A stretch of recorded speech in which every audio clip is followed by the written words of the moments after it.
Hi guys. So, ayan, bagong pitas to guys, no? Unang pitas ng aming mustasa. Maliliit pa siya actually.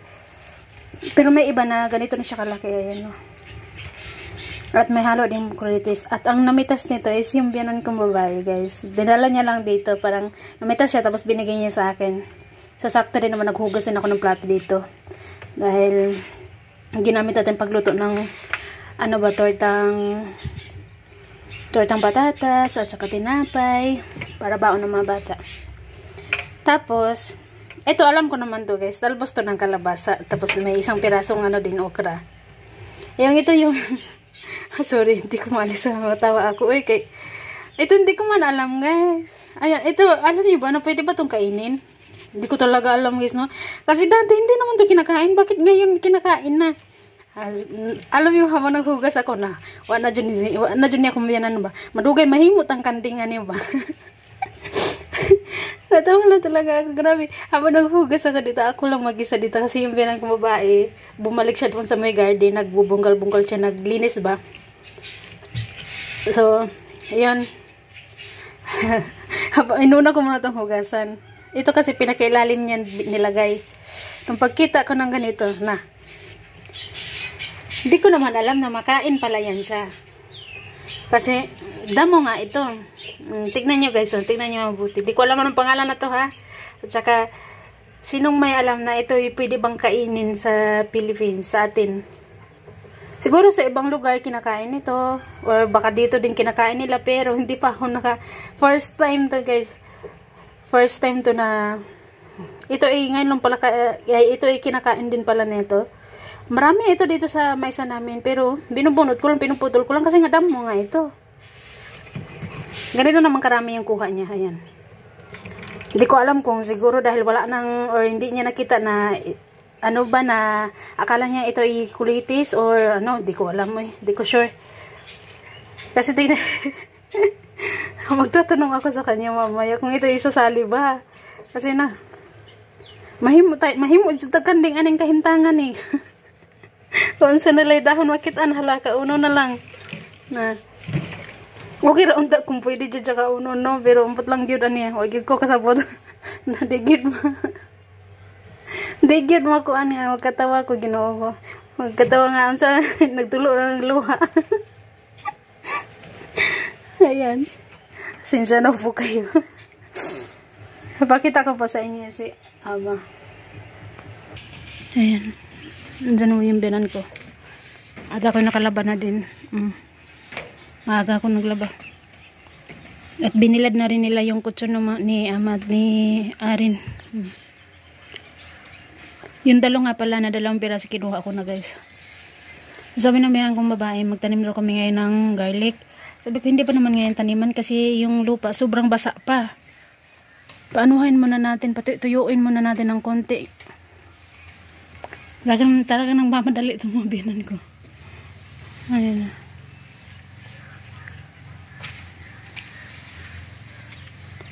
So, kaya ako yung magluluto din. Magluluto din na muna ako sa loob ng gulay.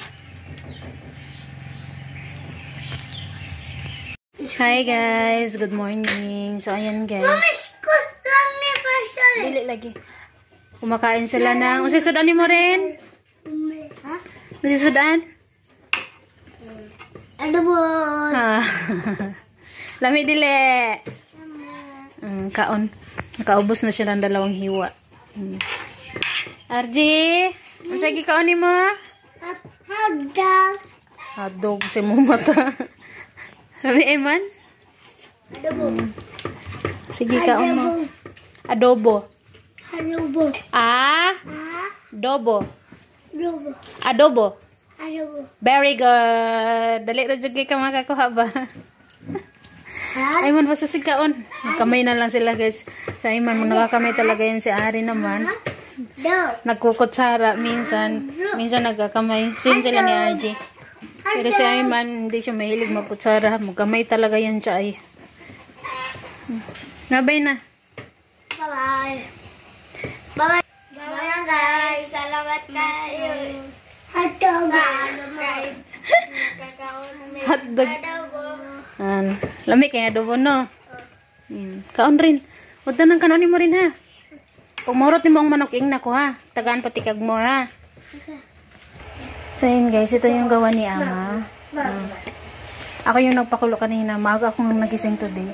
May manok tayo. Ito yung sobrang nating adobo. Ay, masarapan yung mga bata dayo. Ay, salamat talaga sa inyo dayo ha.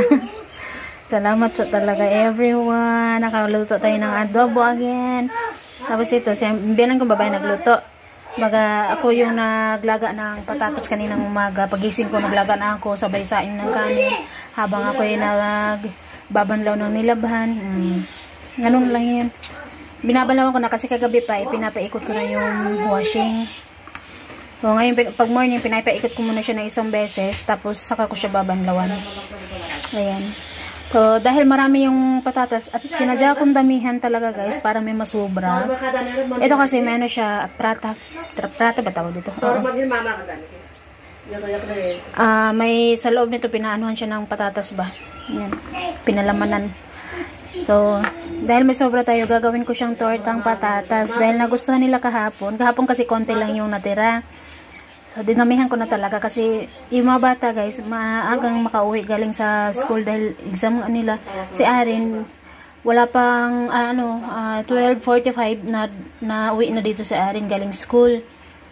So, syempre, pakakainin natin yung mga bata pag galing sa school. So, paborito nila to. Gusto ng mga bata to. Kahapon si Arin at si Arin nagbaon sa school. Kumain din siya neto, tortang patatas. Nilagyan ko ng 2 pirasong itlog, guys. Ayan. Baon na rin to nila. Ito, pang 3 days nila itong baon, hindi sila nagsasawa. Kasi sila rin naman may gusto na, ayaw nila ng kanin, gusto nila ng ganito. Ayan. Ayan, at tortang patatas. Kasi rin, minsan sinasamahan ko talaga yun ng kanin, guys. Sa Emma naman, ayaw nyo ng kanin, pinapay lang at saka ito. Pero konti lang naman yung nilalagay ko. So, lutuin ko na muna to guys. Guys, ito na siya. Tingnan nyo. Ang ganda ng magaluto niya. Para siyang ang crunchy. Wala akong hinalo ha, patatas at itlog lang ha. Hindi ko hinalo ng harina, ganun. Pero tingnan nyo ba naman. Ang ganda ng pagkaluto. Para siyang nugget. No? So, nakakain na sa arin ng isa. Kaon sa ba?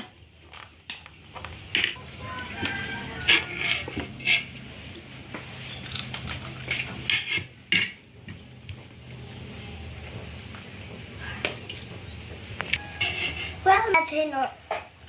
Dili naman siya. Kadaghan man akong gatag sa'yo ng kanon. Dili na siya. Ikaw na lang. So, hi guys, ayan, ito na lang ho yung natira sa 1 kilong manok. Kasi alam niyo no guys, yung mga bata minsan lang makakain nito, no? Kasi pag may manok talaga, curry lang talaga yung ilaw. Minsan adobo na, gaya ng sahod natin guys, naka-adobo ako. So, i-upload natin yung natin ngayon, nakasahod ako guys. So, inuulit ko ho, thank you so much po sa inyong lahat, sa mga hindi po nag-i-skip. Nakapag-adobo ako, tsaka masarapan din naman yung mga bata guys. So ayan, dahil may kaning kalabaw sila, binili lang kami na 1 kilo kanina, tapos bukas daw bibili din daw sila. Ayan. So bukas dahil naka-fried chicken naman na ako ngayon, so adobo tayo bukas. Ayan. Ito ay para na to bukas. Inisa ko na kasi yung pagluto yung 1 kilo kasi alam mo yun na, pagka kinabukasan, diretso na rin ito yung ulam nila. Magluluto na lang din ako ng dal. Kagaya kanina. Ayan, dahil may natira kami kaninang dal. Kaninang umaga to guys. Ang sarap ang lapot-lapot ng, ng masuro dal. Or lentils dal. Ubos na yung black na dal na binili ko. 2 beses ko lang ako nakaluto nun. Konti lang kasi yun, 1/2 kilo. Ayan. So, pasensya na kayo kung hindi ko na video yung pagkain ng mga bata dahil pag time kainan guys, watak-watak yung upo nila. Ayaw nilang umupo. Si Arin yung madalas, si Arin at RJ madalas umupo sa lamisa. Sa sa kumakain sa table. Si Ayman naman at si RJ, Si RG minsan sa baba lang talaga siya kasi nahirapan siya sa lamesa. Si Ayman naman sa baba lang talaga yan siya guys. Tsaka nasanay na rin sila na sa baba talaga sila umuupo. Tsaka yung lamesa kasi pa ano siya ba magalaw kuan gani sa Bisaya pa magtuya ba maglihok-lihok ginig kuan sa mga bata. So sa baba sila galingkod gyud. Ayan. Para to bukas. Bukas po ulit guys. Nagpapakulo kasi ako ng gatas eh. Ayan na. Bye-bye pa everyone. Good night everyone. God bless us all. Thank you for watching. Lalo na po sa mga hindi po nag-i-skip. Thank you so much po. Bye-bye pa everyone. God bless. Good night. Hi guys. Ayan, tignan nyo. Nag-harvest na kami ng lemon. Aring dali ragod. Naunsa naman itong kadong. Nabayot ka dong. Ha? Bayot ka dong? Usay mong mata ka dong. Gusto ka may magbayot? Anya, nga naman? Dara ako si sundang. Hinayag ay masamad ko ha. Hinayag ayo bira. Hutog sa'yo ho. Unsa? Unsa bang ka? Bayot na ka. Sabi ni RJ, mapo ni bayot boyo. Sabi niya, ako din mama, bakla na ako. Sa RJ. So guys, update sa ano ni RJ guys, no? Kung kumusta na si RJ. Rin, hinay rin ha, matusok ka rin. Kuan pa mana, green pa mana. Pero sige na, ayaw ng green, ang yelo-yelo ang kuha. Pag hinay mo ha, kay mga tunok mo ha, di rin. Sus, ginoo ko rin. Pag hinay taon rin, ginoo ko. RJ, no ha. Ilabay na G, dili na pwede G. So ayan na guys, manguha pa kami. Kukunin na namin yung mga dilaw. Kasi gagawa ako ng juice. Ayan. So update guys, tapos na kami magtanim ng garlic at dania or parsley. Green pa na G. Ang dami kasi talagang bunga ng lemon namin guys. Ay, tapos yung mustasa, alam mo yung mustasa namin guys, ang dami pumunta dito manghingi. Ng similya niya ba? Ang talong din, may bunga na din ulit. Ayun. So, ako lang naman yung kumakain ng talong, yung mga bata. Yung mga bayan ko, hindi naman yan sila kumakain ng talong kasi paniniwala nila is yung talong masakit daw sa tuhod. Ayan.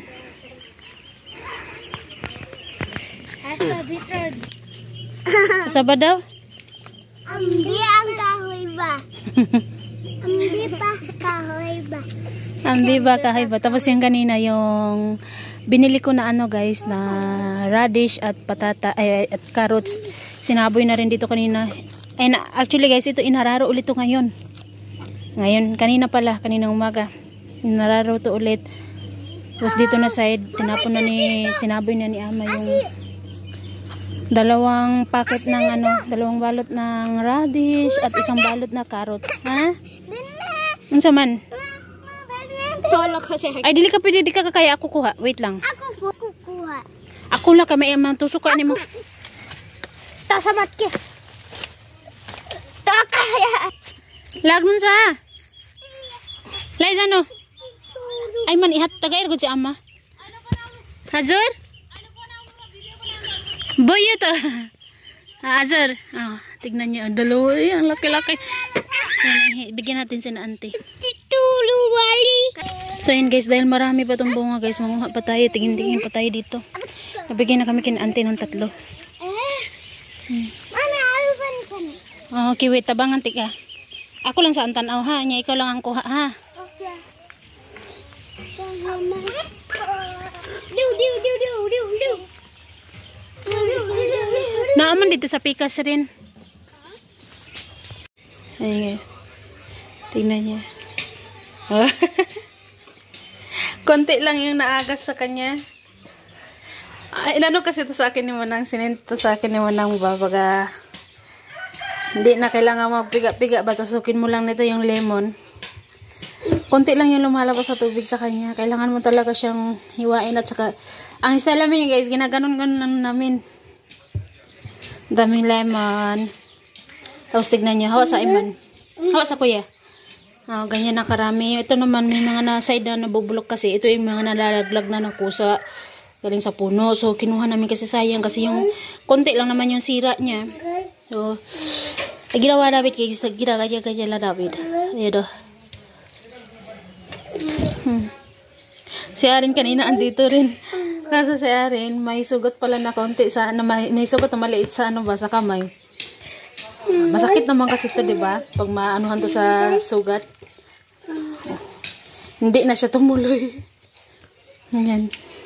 So, tingnan niyo. Ganyan karami yung naano namin, na slice namin. At ito na siya. Dami.